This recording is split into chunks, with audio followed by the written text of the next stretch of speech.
by age 15, you had killed 6 people. 4 of them were with Mosquito. My best friend. Your best friend. Why the name Mosquito? Because he looked like a little mosquito. We used to call him. We used to call. He looked like a little mosquito. His mother used to call him Rookie, and then he got the name Mosquito. Okay. And he just ran with that. When you say 4 of them was with Mosquito, was he the trigger man part of the time, or? Yes. Okay. Yes. Then that's what BG and a few of the homeboys had a problem with. What do you mean?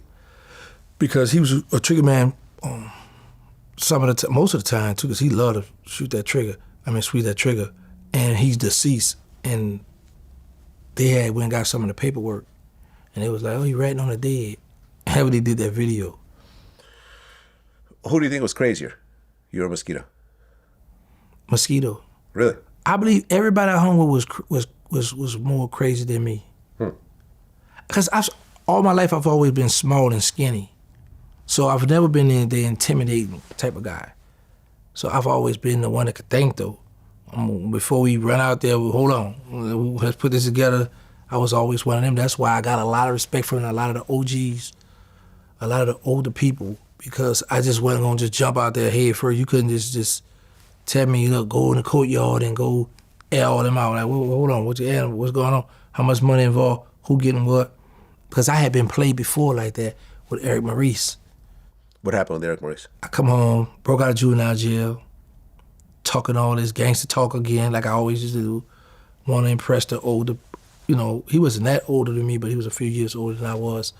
And there was a hit out on the guy, and I was telling him, like, man, I go and do this and this. I said, because I used to cuss a lot. And he gave me a Mac 11. I walked up the courtyard, hit the boy up. He was a little older guy, too. Hit him up. The guy ran in the hallway.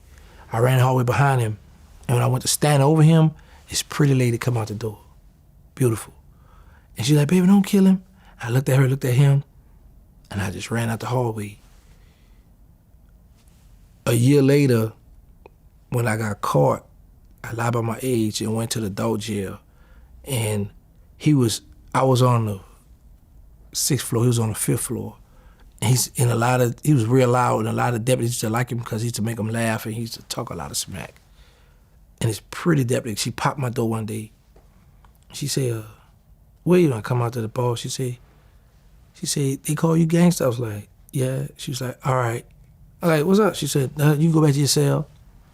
And then we went on the yard for, they had a little jazz band, they let a few tears go on the yard, and he was out there.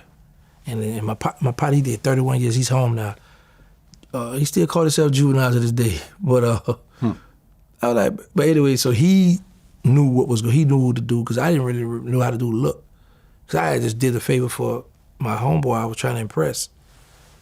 He was like, that what a dude right there, you shot up, I look.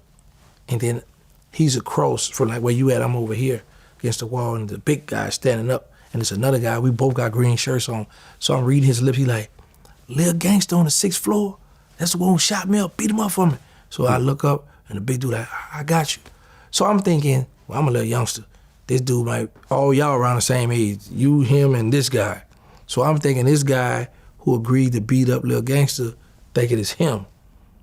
So Juvenile was like, man, I'm gonna help you fight him. So when we go upstairs, problem was, you got this side, got 3 cells, 10-man cells, and this side. Juvenile was on this side, so the guy was in cell 1, I was in cell 2. So I didn't go in my cell, I stood outside in the hallway because it was a big guy, and I was like, I prefer to fight him out here, so hopefully the deputy come in and break us up right quick. But the guy walked up, came in there, and just walked on the cell and shut the door, locked the gate. I was like, all right, cool. And I went in my cell and locked the gate. And later on that day, let him out. He said, you look good? I said, yeah. You the one shot water boy? I said, yeah. He said, man, I like you, man. You kept it real. And the crazy part about it, Vlad, the guy I shot, I finally talked to him when I got out the feds. Him and I finally talked. I shot that man in 91, and me and him finally talked in 2022.